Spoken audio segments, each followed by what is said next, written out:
பிரியமானவர்களே, இன்றைய சிலுவை தியானத்திலும் கூட ஏசப்பா நம்ம கொடுக்குற வசனம் ஏசாயா 53:7 வசனங்க.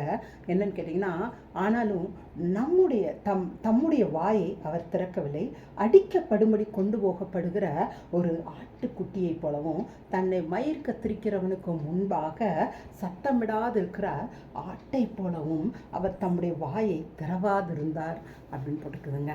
அதாவதுங்க, சிலுவையில் அவர் குற்றம் இல்லாதவர், அப்படி தானேங்க. இப்போ ஒருத்தர் அவர் கன்னத்தில் அரைந்தான்னு போட்டிருக்குதுங்க. அப்போ அரைஞ்சோன்னு இவர் கேட்டிருக்கலாம்ல, ஏன் என்னை அரைஞ்ச, நான் ஒரு குற்றமும் செய்யலையே அப்படின்னு.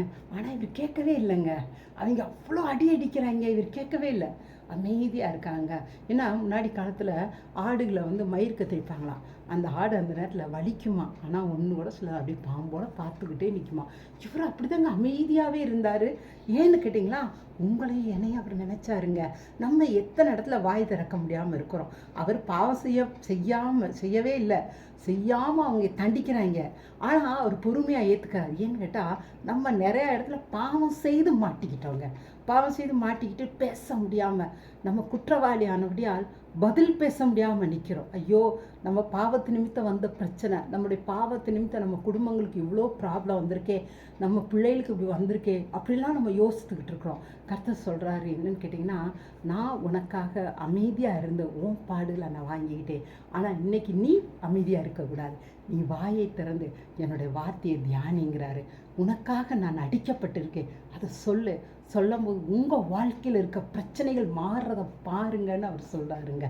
எனவே இன்றைக்கி இதை கவனிக்கிறவங்களுக்கு சொல்கிறேன், ஒருவேளை நிறையா பேர் உங்களை குற்றப்படுத்தி உங்களை வாய் திறக்க முடியாமல் வச்சுருக்காங்களா? ஏசப்பா அதே வழியில் போயிருக்காரு, நீங்கள் அதை பார்த்துக்கங்க. ஒருவேளை நீங்கள் நீதிமானாக இருக்கலாம், ஒருவேளை நீங்கள் அதே குற்றத்தை கூட செய்திருக்கலாம். எதுவாக இருந்தாலும் பரவாயில்லைங்க, உங்களுடைய இந்த காரியத்தை இயேசு சுமந்துக்கிட்டார். எனவே இதை நீங்கள், ஏசப்பா இதை நீ சுமந்துட்டீங்க, இந்த பிரச்சனை என்னை விடுவீங்கன்னு சொல்லுங்கள். நிச்சயம் ஏசப்பா உங்களை விடுவிப்பாருங்க. தேங்க்யூங்க. God bless you.